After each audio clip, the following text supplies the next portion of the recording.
Hey, everybody, welcome to this Sunday afternoon of the Global Vegfest 2, December the 19th, 2021. And we are having a fun time, I can say. We've had some great panels this weekend, and we've had some really good guests from around the world, covered quite a lot of areas. And this afternoon's panel is really going to be interesting. I've been looking forward to this one particularly.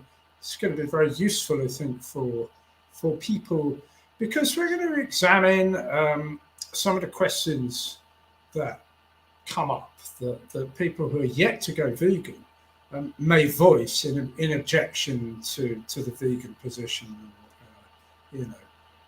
Basically 10 reasons that people may put that they won't go vegan. And I think particularly with the seasonal holidays time, where a lot of people will be hopefully meeting up sort of families. It's quite a tough time sometimes for vegans. What do you say at the dinner table, or how do you answer the questions? It can be tough sometimes. And of course with Veganuary too, that's coming up in short time. And I think activists especially are always advised to sort of sharpen their skills, if you like, on how to answer succinctly and clearly, fairly, constructively, with some clarity. So that's the name and the aim of the game of the panel, if you like, today. And I can certainly say I'm absolutely thrilled to be joined by two prolific authors, indeed, because they've both got books out, but prolific in thoughts and thinking about veganism, and thinking especially about some of the arguments about veganism and how to respond, and just basically how to go on as a vegan, kind of keep the peace and be effective, really be an advocate for animals that animals should be proud of. So on that note, I shall introduce my two panelists of today, Emilia Leese, who is the author of Think Like a Vegan. Hello, Emmy. Hi. Hi, and Benny Malone, author of How to Argue with Vegans. Benny. Hello, Tim. Hello, Emmy. Hi, Benny. It's nice to be here. Thanks for inviting me. Great stuff. Benny's been on our show before. You were on with us three months ago at Global Vegfest, so you're no stranger to the format. And Emmy, I'm sure you've had plenty of experience of talking to people and such like, presenting, so we're going to have a nice fun, a few minutes chat around each question, and then try and end with a nice little bit of a succinct bit of, few sound bites for people to take away too, because some of the questions can get quite challenging. But we're going to start with an easy one, and that's food chips. So, why vegans are against eating meat? Why do they eat food that looks like meat? So that's one that quite often comes up. It's like, why would you want to eat, fake meat, if you like, burgers and sausages and what have you? So, Emmy, we'll start with yourself. What would you say about that? Somebody perhaps put that to you over the dinner table. So I want to preface anything here with one thing first, is whenever somebody asks me a specific question, first and foremost, I always say, I'll be happy to answer that question. But first, do you mind if I actually go through what it means to be vegan and what veganism actually means? And if they say yes, then I'll do that first, very, briefly, and then I'll answer the question. But I want to get their buy-in first. Even if I'm doing this online, and I don't really argue online, but it sometimes happens in pages that I'm in that the conversation comes up and somebody asks me a question. So I'll do that. If they say yes, terrific, you've got the buy-in and you can put it in context. So about food shapes, I would just be really simple about it and just say, it's just food, it's just geometry, it's just a shape that we all know. It doesn't mean that we are against shapes of food. And a burger and a hot dog doesn't look anything like the animal from whence it's come. So it's just geometry. Yeah, Emmy, I agree with you. And Benny, what would you say about that too? About these meat food shapes and such like? Yeah, I think it really gets to the heart of a misunderstanding about veganism. And I think that's great what Emmy does, set it up so that you've got some agreement on what veganism means, first of all. Because questions like this are almost trying to catch you out. And if there's not that understanding of what veganism is, then it can lead to these misunderstandings. Because really, this question totally misses the point of veganism, really. It's not about avoiding certain shapes of food. It's about avoiding animal exploitation, commodifying animals, and slaughtering animals. That's what vegans are interested in. We're not really interested in eating a disc or a lozenge or, the geometry like Demi says. And these shapes are just handy to stick in a bun, a hot dog bun or a burger bun. And, there's Glamorgan sausages, have been around for years. No one ever objected to them, although they were vegetarian for years. Now, all of a sudden, just because you've got vegan sausages, people all of a sudden are objecting to them. And the same with patties. There's always been these kind of shapes about. I mean, with meatballs as well, there's always been falafels as well, just as long. So really, the objection isn't to food shapes, it's to what is happening to animals, really. And I think in terms of it being an objection to veganism, we're seeing it more on social media because a page will post something about veganism and it'll be about a new food. And then this is quite a common question that people come out with. So a lot of the objections come from farmers now. And we see this next slide here is from Stephen Fry. He put up about an oat milk. He was experimenting with making a coffee there. He's done a nice shape on top. And then someone's come and said, however, oat milk is not milk. And this is all the argument. We've had this in the EU with where you can't label vegan foods as milk or meat or sausages. All of a sudden, we've got to call these things something else just because of the growth of veganism. Basically, it's seen as competition. Sort of, except in the EU, there's actual laws that define these things. And so we're already stuck with those. So a lot of times the argument is made with the EU isn't so much because of vegan things, but it's because there's actual definitions of milk in the laws. So that makes certain things difficult in when we're just when we're trying to make a product. But when we're just talking with people, you're absolutely right that the conversation has changed because of all these products themselves, and exactly what you were saying, because of the growth of veganism to some extent, but mostly of products. People now see these products on the shelves, all these different kinds of things. So they are actually amazing opportunities to start a conversation about it, and that's where we can have the conversation. We can say, hey, look at all these different things. It's amazing. Yeah. And sorry, I interrupted. With the milk, it's such an easy swap as well because it's more of a one-to-one swap. It's oat milk is an upgrade, if anything.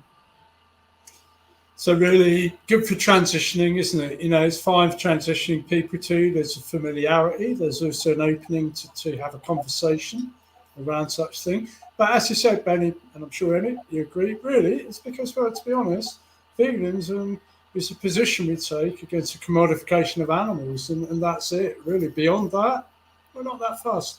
We may be for health or for comfort or for a whole load of other reasons, social reasons to do with food. The bottom line is, if we're vegan, we don't want to commodify animals. So if it's a bit of food that's not commodifying animals, we're pretty okay with that. So it's a good choice to make. One thing I will throw in is, I won't ask us to digress, but I think there is something that would be very interesting for another conversation, maybe another day. But the way that the market is going, the developments in food technology, we're getting. I mean, we've already seen at our events people serving up like chicken drumsticks that look like body parts from chickens. The resemblance of some of these products is getting so close. I don't want to go anywhere near them, to be honest. Just in case they're actually like not a vegan product, but they're so close to, basically how they're going to tell in some of these restaurants and such like, another 5 years, the technology will be further down the line. But that's for another conversation. So I'm going to move on because we've got 10 questions. We've got another 9 to go. Backyard hens. Now, backyard hens do come up often. It's like, I'm pretty much this, that, and the other. But, what's wrong with a few backyard hens? So, Emmy, what's wrong with a few backyard hens? So I'm going to do another preface because that's just me. So the other thing is, we don't have to answer any of these questions. Like, you will get people who just like, and this, and this, and they like ask you all these questions. Don't let other people be in charge. I mean, obviously this is a panel and we're meant to answer questions. It's different, but Gish gallopers. We're not, we're vegans. We're not like in front of an interrogation panel. This is not the police. So if you don't want to answer a question, if you don't want to say, if you don't want to, don't feel obligated even as a vegan and as an activist, you can just say, look, I'm happy to talk to you about veganism, all these questions about whatever. I don't know the answer, but I can tell you what the concept is, and you just stick with that, and you can just say no. And I'll say also, like, as a woman, sometimes you feel like you have to answer, or even as a vegan, like, I have to know all the things. I have to know all the facts. I have to know all the stats. No, you don't. You don't. Come up with a 30-second elevator pitch about what veganism actually is, and actually we provide one in our book. And just go with that and just say, dude, I just want to have my snack here. I just want to have my, you might not be in the mood. So, be in control of that. Say no. No is not a bad word. Having said that, because we get these questions all the time, and sometimes then we can get angry. And so then you get cross and you answer them in a nasty way. We're human. And people try our patience often. And that's why I don't argue on the internet. But anyway, backyard hens, it's lovely if you're rescuing hens. I am delighted to hear that. But the eggs are theirs. They made them for them. That's what they do. They're not ours. You don't need them. You don't need to have them in your food. You can leave it to them. Oh, but they put them around all over the place. Yes, that's a natural reaction that they have. And sometimes they eat them again because they are depleted in calcium, so they need to eat them again. And sometimes they just ignore them, or sometimes they feel they have to, I can't think of the word, but, sit on them. But that's their natural response. We don't need to take them away, but it's lovely if you are rescuing hens. That's great. Good on you. That's how that's what I would say. Sammy. Benny, backyard hens. Yeah, I think it's people looking for kind of an exception to the rule of what mostly happens. So people will say, factory farming's bad, but these exceptions. But really, we know it's not what happens mainly. And, it's a real exception. And it gets to the root of what veganism's about. It's about, changing our attitude to animals and thinking they're not here for us. Their bodies are their own, their products are their own. It's just, we've got to get away from this human entitlement and then that idea that, everything that animals make or do, their work or their bodies and lives, we've got to absolutely make use of them in some way, and some people just can't see beyond using animals at all.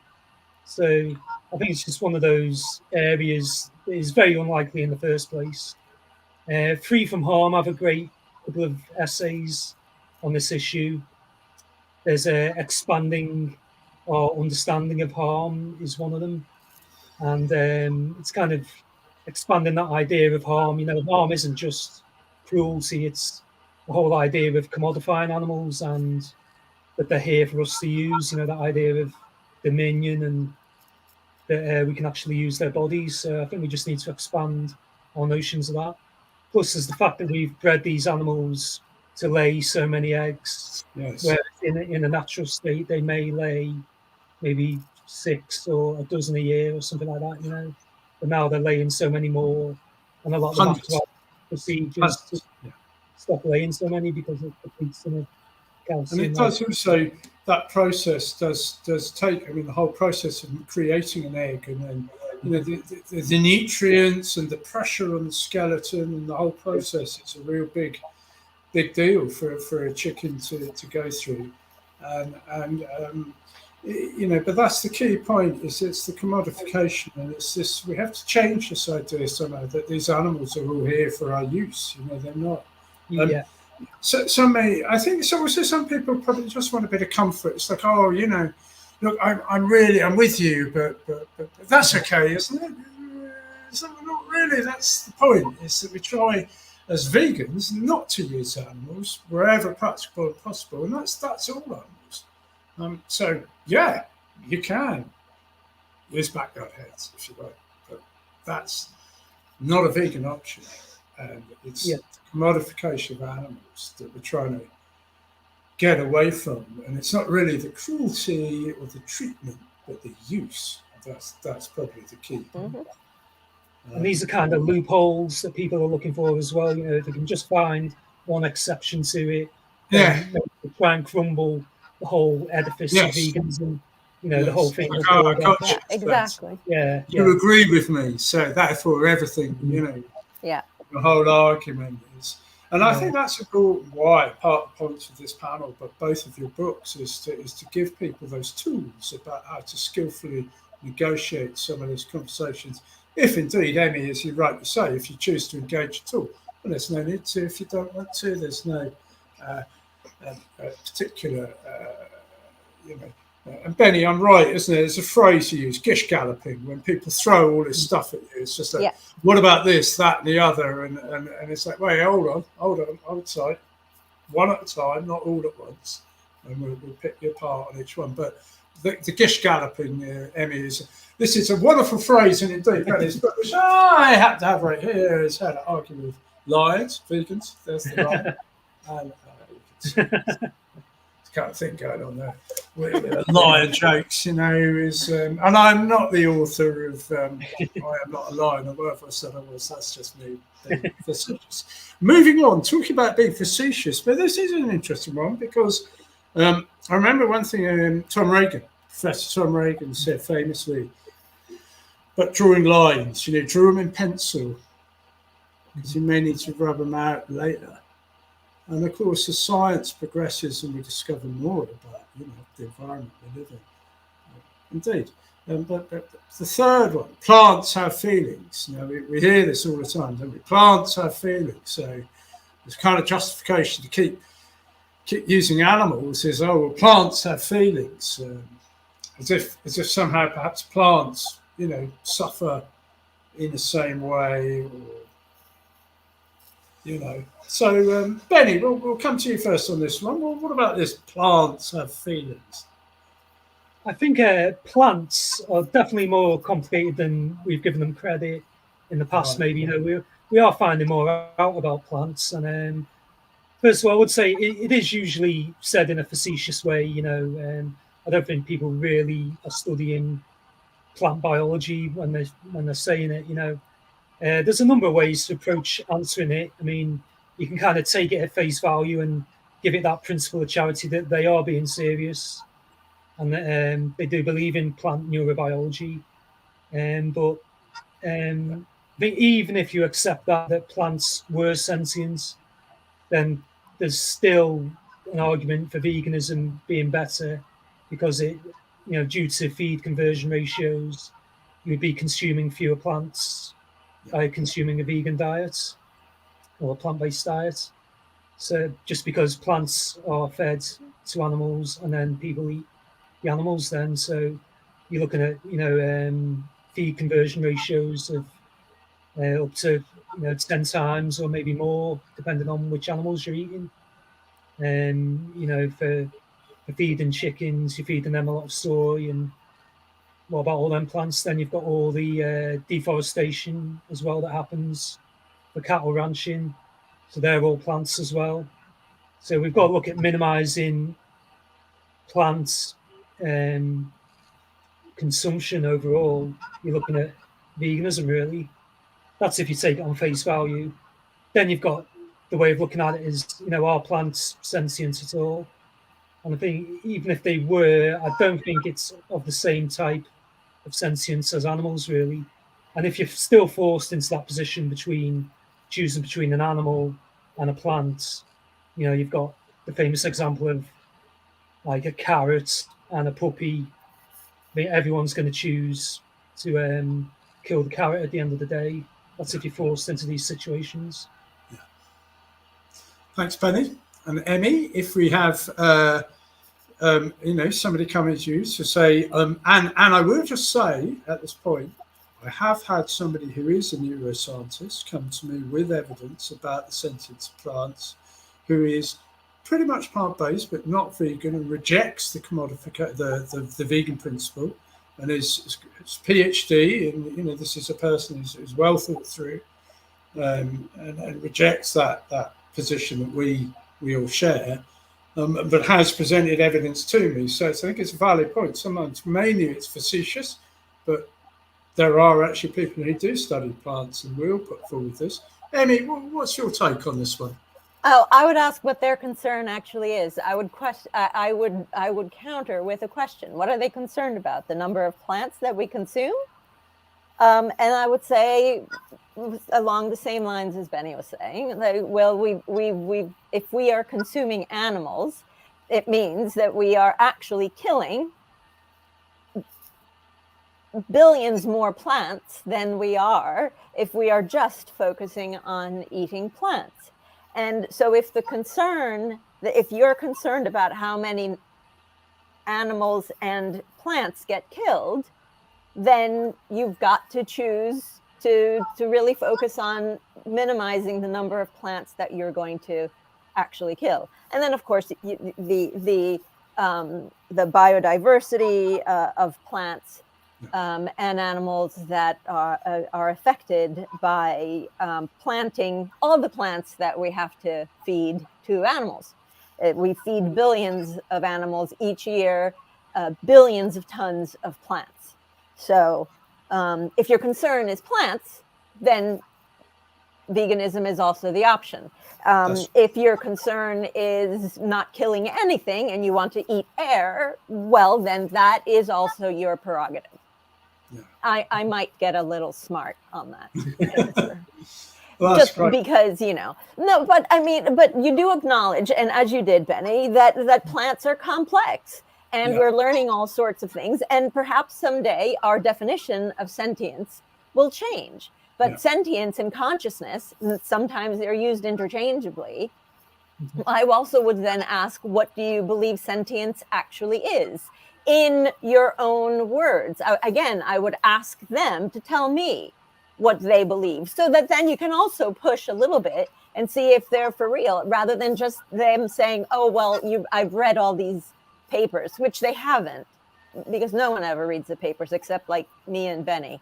And you too, Tim, I'm sure. But, no, you know. But somebody in my family does, and that's that's why I take that one seriously. And I think, there is an aspect of here we are in, 2021, and maybe in 2071, if we survive that long. You know, there may be, so, as you say, but I think the important thing is right now, we're very clear that, first of all, you know, animals have a central nervous system and really do clearly experience and express visible pain in the same way as we experience, pretty much, or in similar ways. So we know that with plants, you know, that's not so evident.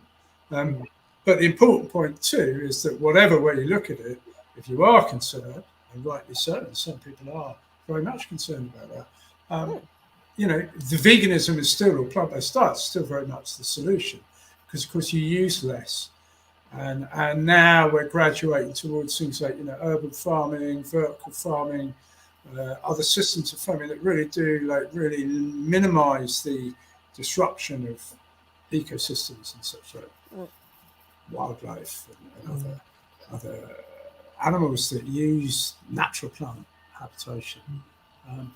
That's just these are all serious points, but they're all good ones. This one too is really coming up now. This is really common.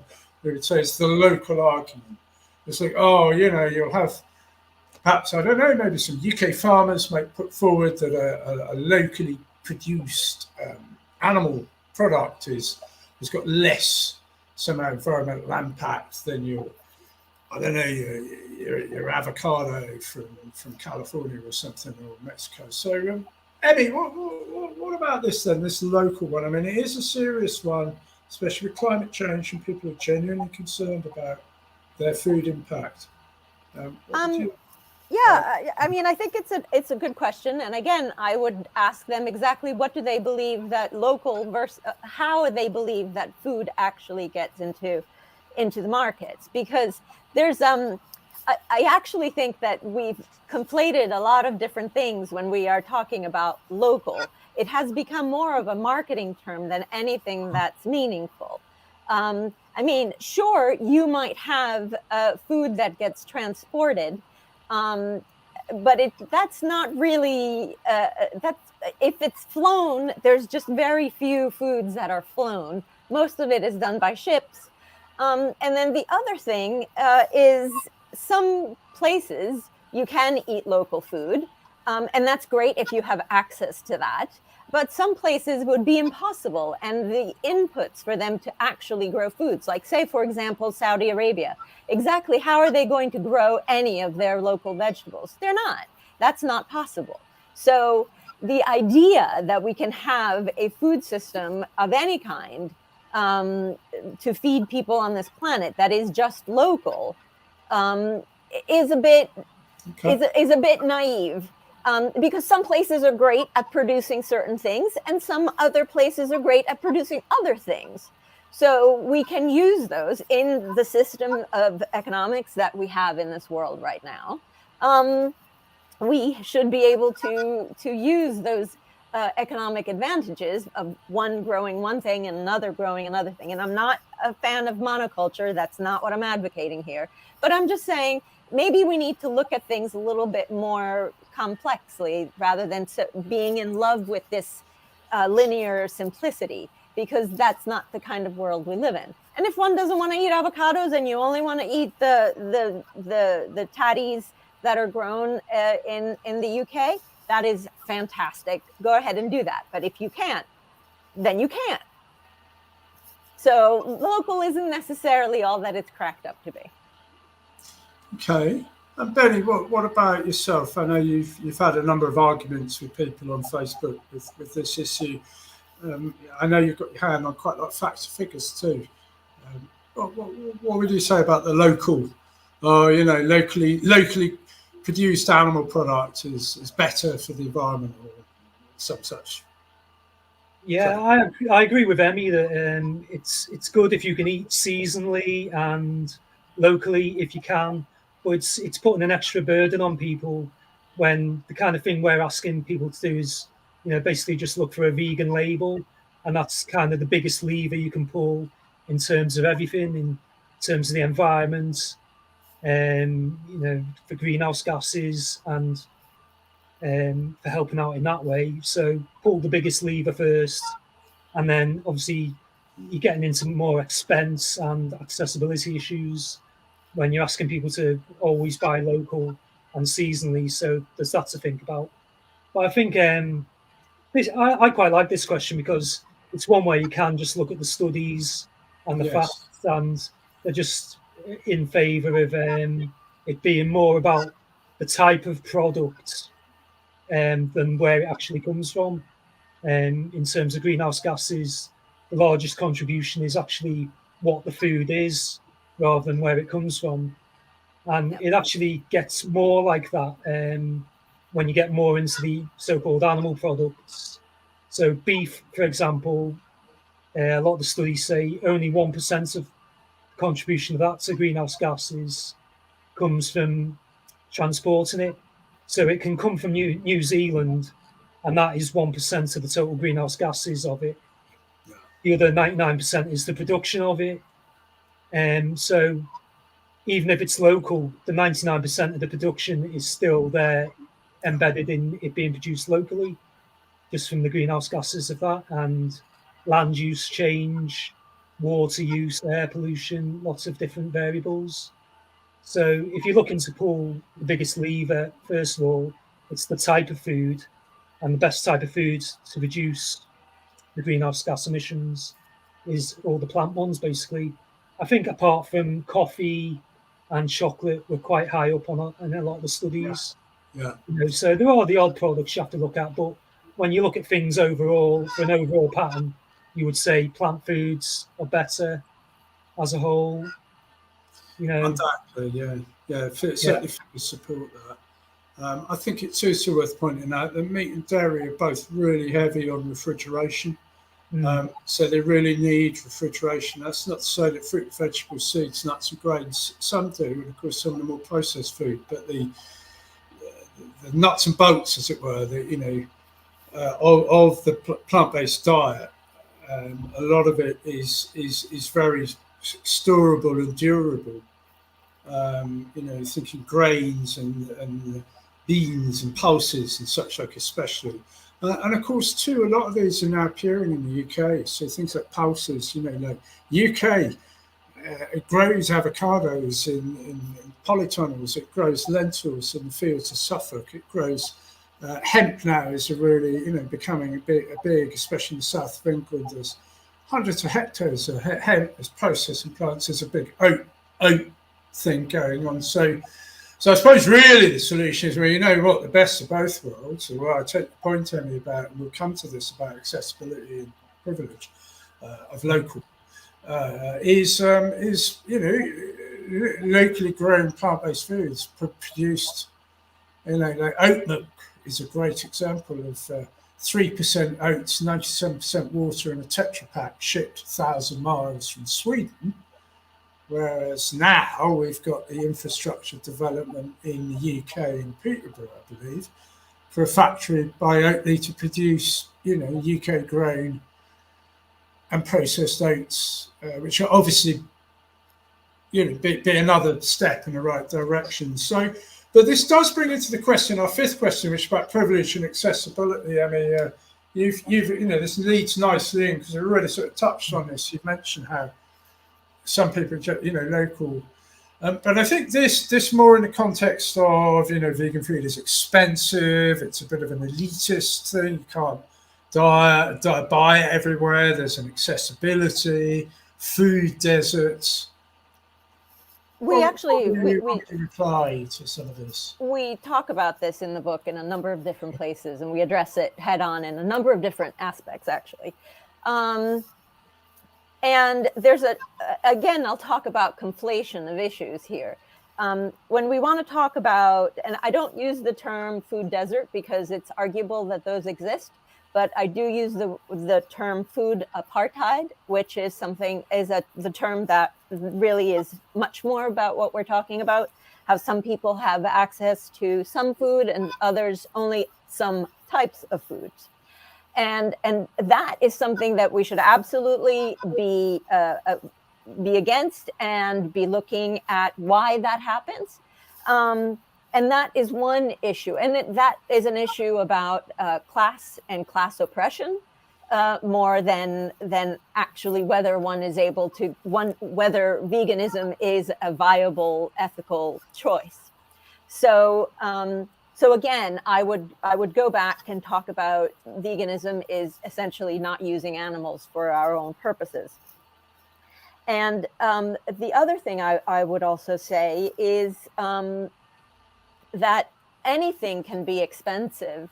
Any type of food can be expensive. It depends on the type of food that you can have access to. So it's not just about, and the other thing with that too, with the food apartheid, if you only have access to one type of food, the other expense that we are not talking about is the expense of the health effects that are very prevalent in certain communities, in certain poorer communities, and often of color. So that is a huge issue that we should be talking about. So I would ask the person if they would like to discuss that first and foremost, and then I would get to talking about, well, if you're buying certain fruits and vegetables or certain beans and rice and pasta and so forth, those you can get relatively inexpensively. But when you're comparing them to meat and dairy, you're also buying something that has benefited from a tremendous amount of subsidies, including subsidies that have come from, in terms of tax benefits for real estate.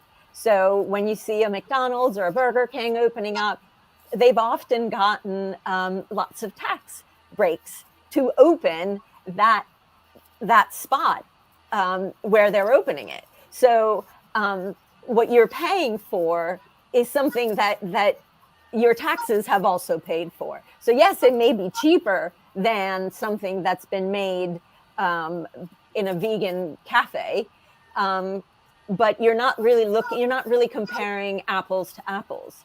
And the other thing you have is scale and economies of scale. Unfortunately, economics plays a part in all of this. Economies of scale comes into it, where you have a small producer of, say, vegan cheeses. And actually, we go through a whole comparison in the book about the sorts of things you can find price by price comparison. And the thing that is truly the most expensive, for the most part, but it's also changing, is some of the vegan cheeses. They're extremely expensive, even compared to artisanal non-vegan cheeses like French cheeses and so forth. They are per kilo very expensive, but that's because there's very few makers. And they don't benefit from scale, and they certainly aren't benefiting from all the subsidies. So what we're talking about really is a systemic issue rather than an issue that has to do with the actual food itself. So I would engage the person in having that conversation, which they won't want to have, and they'll run away. Yeah. I mean, it's a very valid point. Absolutely. But it's a very interesting conversation too to have. Yeah. And Benny, I know, argue a lot with people on this one too. It's an area of sort of familiarity to you. Yeah, I follow Food Empowerment Project and the work they do. Mm-hmm. Really good. They're excellent. Yeah, so they've highlighted a lot of issues for me, and I follow their work, and it's great to see a lot of the work of what people are doing in their own communities to increase access and availability as well, even to the extent of starting urban farms. And, they know they're living in regions where there's a lot of fast food places. So they've wanted to see the kids eating more fruit and vegetables. So they brought it on themselves to, actually grow these things themselves, just in urban environments. And there was one I was just reading about this morning in, I think it was Brooklyn, really, it was amazing. So I think we've got a couple of slides here to show more of a worldwide. Yes, indeed. As well. We'll call this the meat map. Isn't it? Yeah. Yeah. So in terms of privilege, people like to think maybe veganism's a Western thing, but when you look at trophic level consumption worldwide, and how much meat is consumed, you can see clearly here that the darker red colours there are the most westernized countries. They're eating the most meat. A lot of regions like India, a lot of Africa. Unfortunately, there's not a lot of data for some of Central Africa there, but you can see people are eating closer to lower trophic levels there. So it means they're eating more plants, and you get more westernized style diets. People start becoming more middle class and having more income to spend on food. They start buying more meat. And that'll be really unfortunate when that happens in India or China, if it does happen, because the world just won't be able to cope with that. You can see Argentina there is massive as well. Obviously, America, Australia, the United States. So when you look at it globally like that, it's people are eating more plants in those So countries. what you said really is the privilege comes with people who want to eat meat and dairy, and as we mentioned too, because of the refrigeration issues too, the storage, that's also dairy, basically, yeah.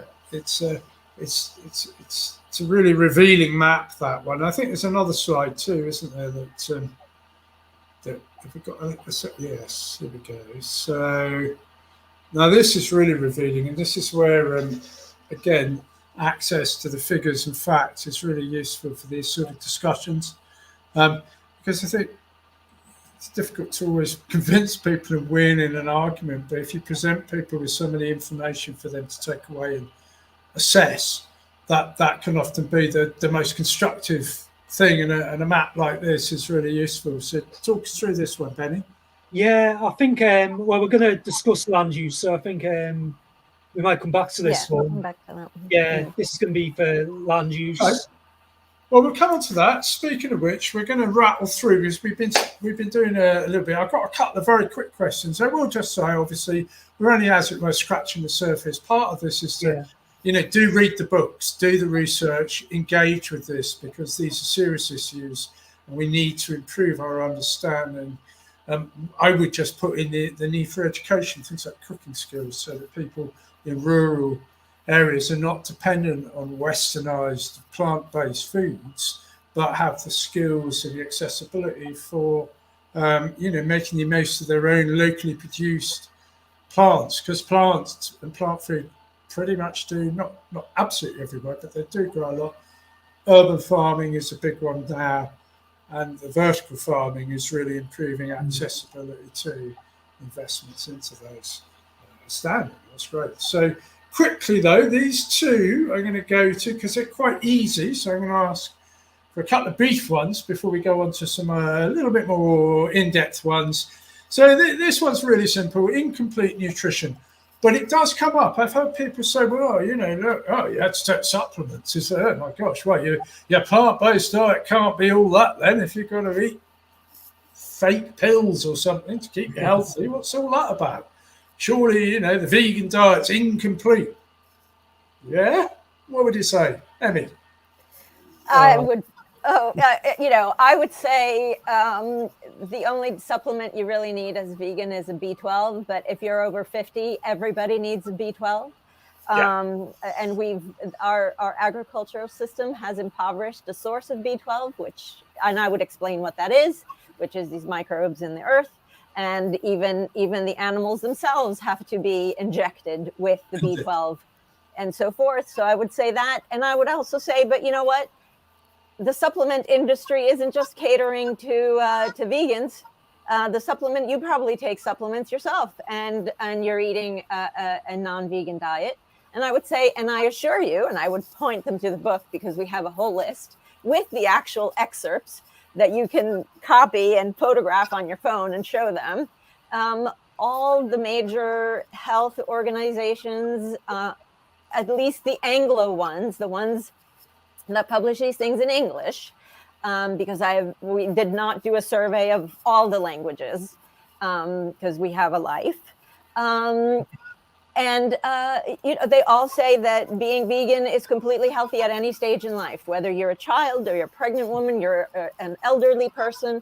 So therefore, it's just as healthy as eating a healthy non-vegan diet.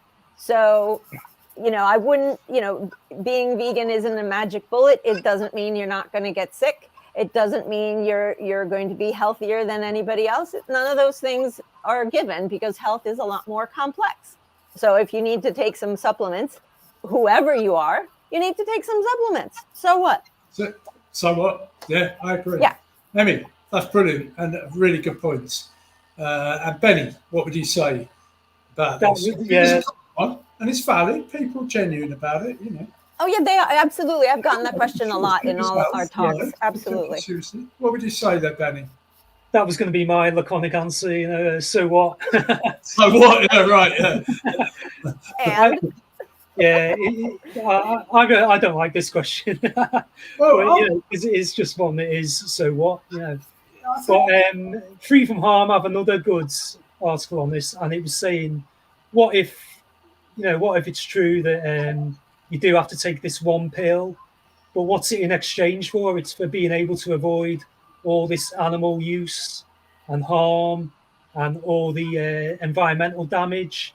You know, in terms of having to take one pill in exchange for all that, that's a great bargain, really. You know, so to me, it just I take that bargain. You know, I'm happy to take one B12 pill a day that I do. You know, I take Veg One at the moment, which has most of the vitamins and minerals that you need in it. That's from the Vegan Society.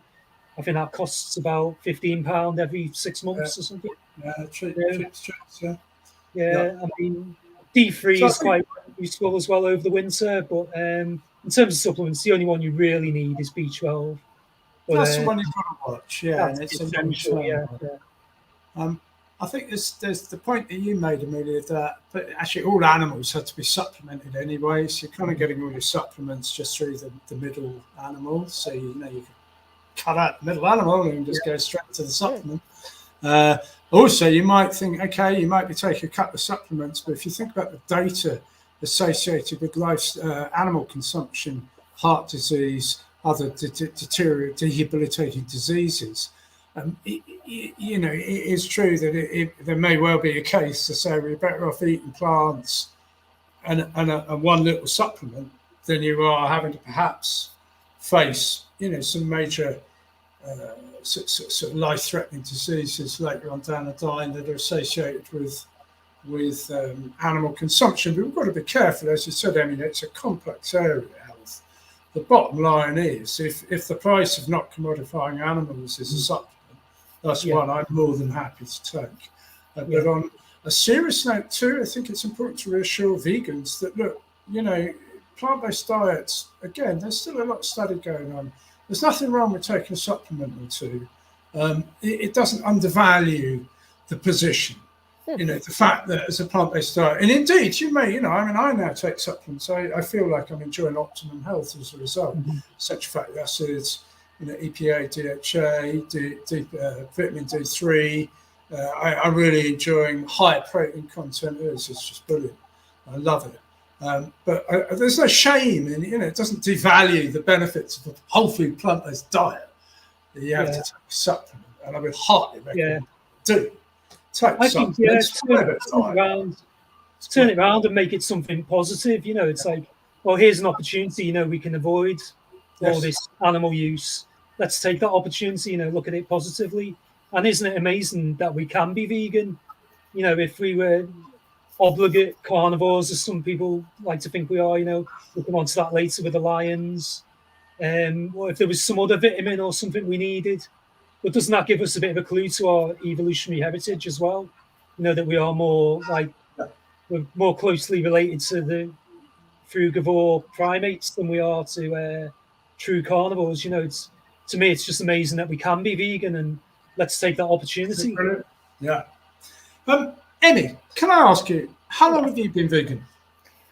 Since 2013.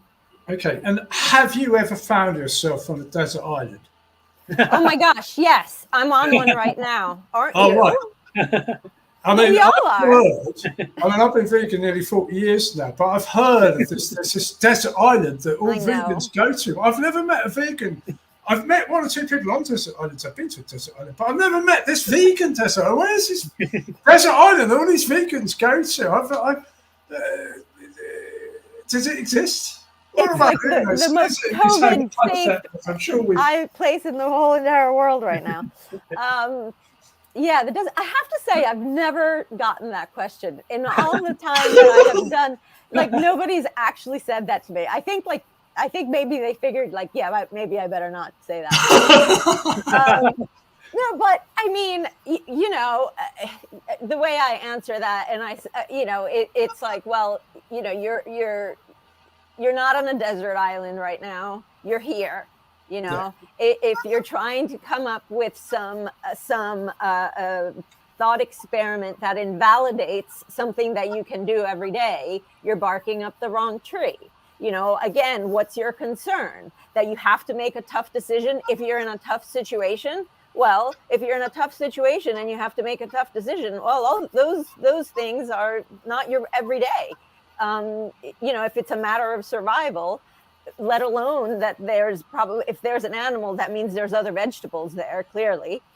Key point. Follow the animal to the vegetable. If there's an animal, that means there's other vegetables. But if you and the pig have gotten literally on a little island that has 0 on it, somehow you have floated in, you know, what kind of moral rule do you get from that?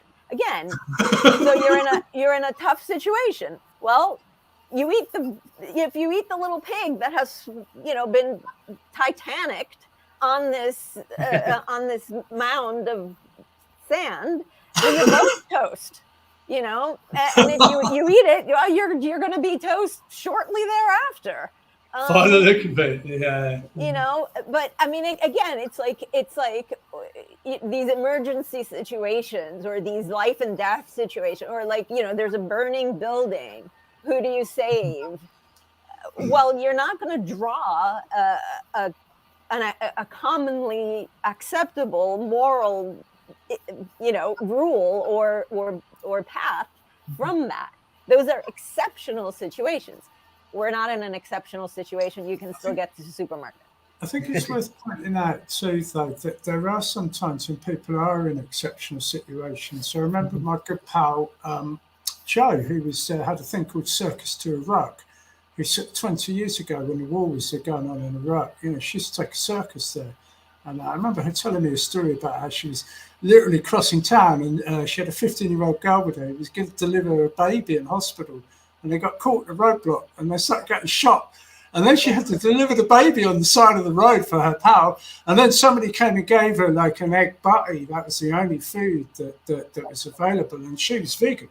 And she ate the egg sandwich kind of willingly, because she was, you know, back against the wall. And she put the people she was caring for first in that situation and kept her strength up. She needs to eat. And you know, so there are these very, very rare occasions. But really, Benny, it's this kind of idea that there's a hypothetical stuff. And you do a lot of that in your book. So very, very briefly, because I'm conscious of our time, we could quite happily chat for another hour.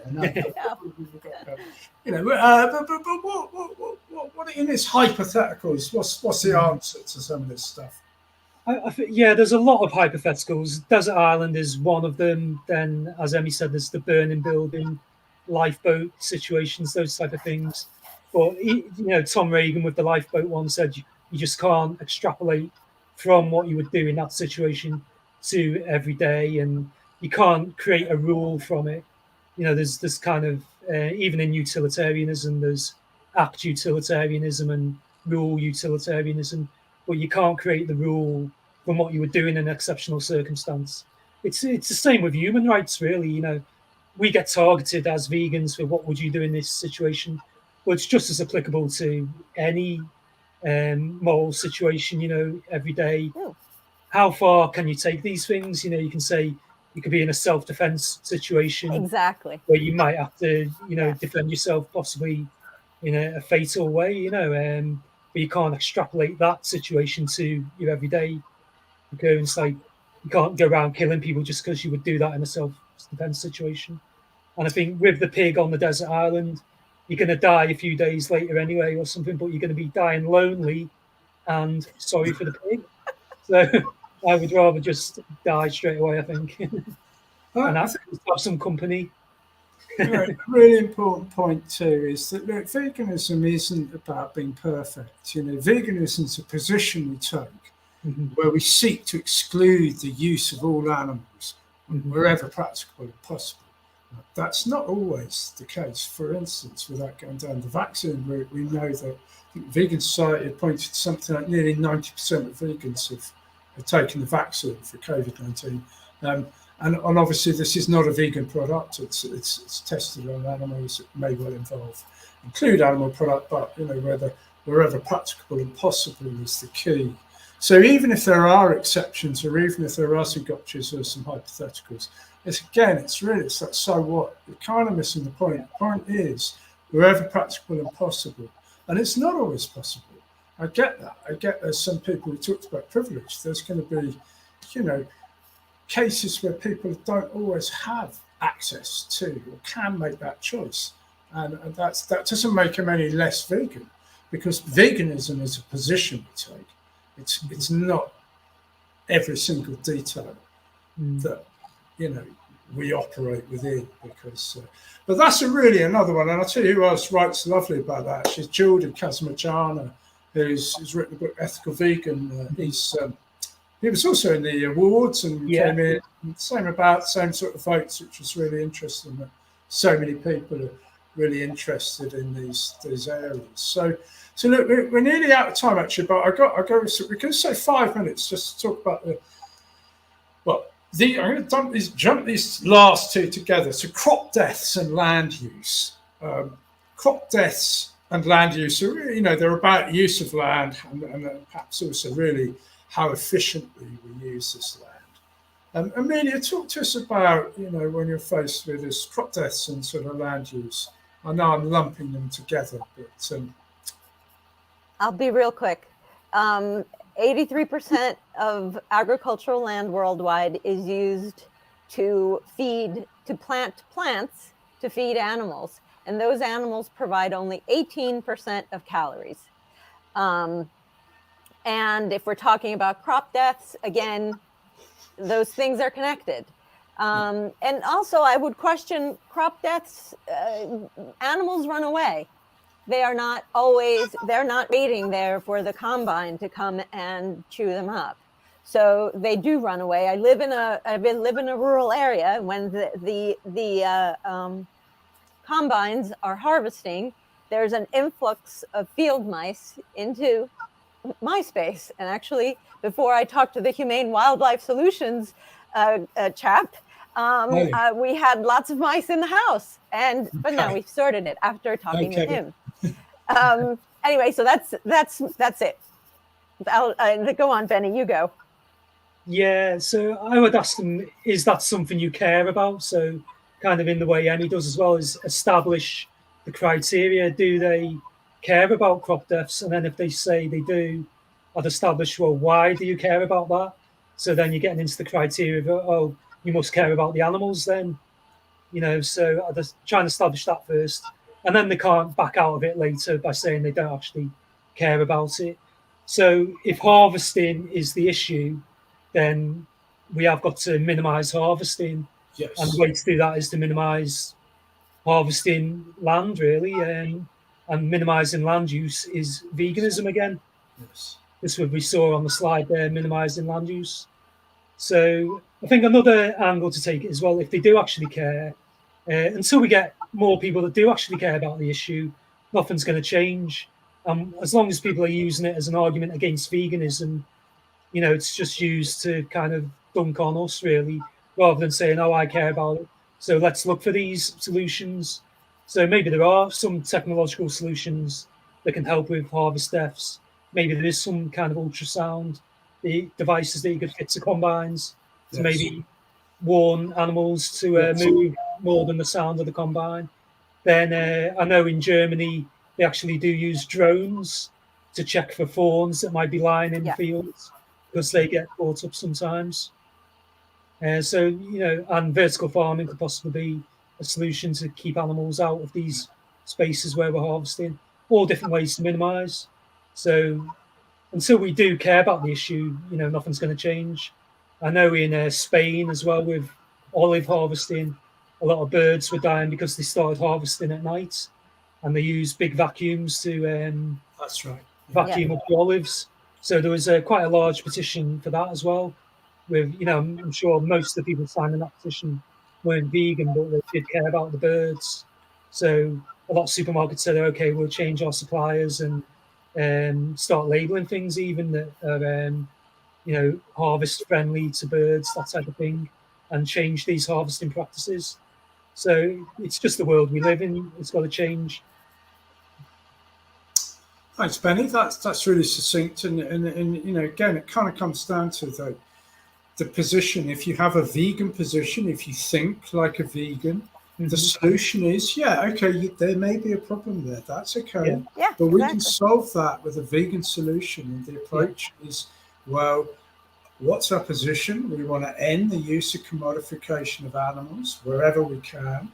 So that's the position. We think like that. We approach these problems with that in mind and say, okay, what's the solution? We can come up with a number, but I think it's important that people do acknowledge that there are problems, that we haven't got with health, Emmy, you mentioned, this is really important. Vegan, whole food, vegan diet is plant-based, so it's not a fix-all. It doesn't mean you're automatically healthy. And choosing a plant-based option doesn't automatically mean that, it's a better option environmentally. There are choices that we still have to make to ensure that. But that position that we take, opposed to the commodification of animals, that's the kind of key. Almost that's the key answer, really. And there's the title of the book. You think like a vegan? That's the position. How do we minimise this? How do we find the solutions? Brilliant. Look, we've had a lovely hour and couple of minutes, but there's one more question I'm just going to wrap up on. We saved the best till last. I'm not sure why, actually, but I just find this ever since. Partly, Benny, it's because of your book cover. You can see this. There's half a lion, and if you actually open it up, there's a whole lion. And you've seen it. I mean, you know what? Again, even in my own family, I've had this one thrown at me. It's like, it's something to do with Maasai people kill cows or something, so it's okay for us to. So they've got nothing else to do. So this kind of idea that, we're lions, we're basically a lion, and that, because lions, are carnivores and hunt, then that's good enough. So what? Basically, I mean, are you a lion? So with lions, though, it's quite a common one, and obviously the cover of the book was a bit of an in-joke. I don't explicitly mention it there, but I do mention it in the book. I think people are flattering themselves a bit, comparing themselves to lions. Why is it lions, though? It's we've got the cherry picking there going on. Out of all the species of animals we can be comparing ourselves to, we pick the king of the jungle, which people like to compare themselves to, totally flattering themselves at the top of the food chain. These sort of arguments are related as well. It's a little bit of ego involved there, I think. The lion's always been a symbol of strength and, king of the jungle. So I think people like to compare themselves to that, being the kind of alpha male, that type of thing. But so you're cherry picking one species of carnivore out of all the species of even just mammals. I think there's something like 250 species of carnivorous mammals and 10,000 species of herbivorous mammals, something like that. Anyway, why not compare ourselves to hippos, or some herbivorous animal? It's just not as flattering, I suppose. Elephants, horses, yeah. And then out of the cherry picking as well, you've got, let's say we are going with lions, we've chosen lions. Why then cherry pick that one behaviour of eating other animals when you've got all these other behaviours of lions, which would get you arrested if you were doing in public? Yes, would you do what lions do in public if you're a lion? I mean, I'm not sure that we want to go too far down that road, but I'm sure we get there. And I have used that myself, actually, as somebody who has brought up lions. Would you do this? And unfortunately, shut the conversation down there and then. And that was that, like that. Yeah. We just we're just picking the one behaviour we want to justify. Yeah. Basically, yeah. Okay. What do you say then, Emmy? Lions. Lions. Two things. I'd say I'm a walrus. Cuckoo-ca-choo. I am a walrus. Exactly. And the second thing I would say is, Amazing. When was the last time you went into a supermarket? I'd wait for the answer. Second thing, I would say, when was the last time you saw a lion walk into a supermarket? Yeah. You have a choice. The lion's a lion. Yeah. And lions salivate when they see their prey, don't they? You know, they literally start salivating. I'm not sure if you're alive, you know, if you think you're alive, do you salivate when you walk down the supermarket looking at joints of meat and start to salivate? I'm not sure. Well, maybe some people do. I don't know. Well, I suppose so, yeah. I mean, I don't want to know. Horrible thought. Anyway, look, we've had a really, really interesting hour together, and I'm very grateful for you both to contribute to this. What I would ask, just before we do wrap up, is to just, you know, where would people best go to, apart from reading your books? But if people are in an emergency, is there good resources? Where do you find out about how to deal with lions or people who think they're, you know, hippopotami or something? What do you do? Where's good resources? Any good resources? Any one resource or multiple resources? Yeah, wow, anyone that you can. Well, I would, yeah. Actually, apart from our books, well, there's the index and there's the footnotes to our book that have lots of resources. There's a section in the book that talks about other authors to read. Do that, and just I would. Well, yeah, you kind of do have to do a bit of reading, but like with anything. But not, you know, is there one resource? No, I can't. I'm not going to do that. There's lots of resources. Thanks, Emmy. And Benny, your final little tip for resources for people. Oh, yeah, I'd say Our World in Data is a really good one for the facts and figures. Okay. And they've actually got a page on, you know, basically all the meat and dairy resources. So I'm sure we'll put a link up for that. Our World in Data is really good. A couple of books that influenced me quite early on, which, you know, made me want to write one as well. And there was Charles Horn's Meat Logic is really good. So apart from all books, I mean, that's a really good FAQ type of one with the frequently asked questions. I really recommend that.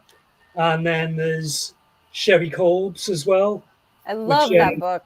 Yeah, Mind If I Order the Cheeseburger? Yeah, she's on our list too. And, and World in Data we cite to them as well. Yeah. Can people join your Facebook group, Benny? How to argue with lions? Book discussion? Book discussion. Yeah, everyone's welcome to join that, you know, and we just constantly keep posting up the facts and figures, and it's helping each other as well to find answers. I mean, when I used to be in the kind of debate groups, someone would come along with a question and we'd have an admin team and we'd be like, oh, you know, if I didn't know the answer to it, I'd ask another vegan admin and they'd help you. And it's kind of in those days, it was good teamwork amongst the vegans, you know, trying to find the answers to these things.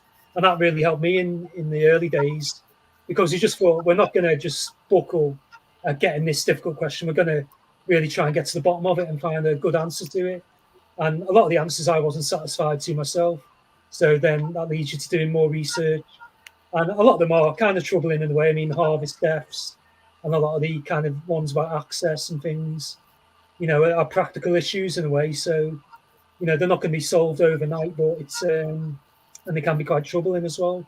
So, but I think if you can, like you say, keep that in mind, it's about exploiting animals and commodifying them. If you can just kind of keep that in mind, it solves a lot of the issues really, because you can just always come back to that is what we're against really. So although other things might cause death to animals, what we're against is the use of animals really.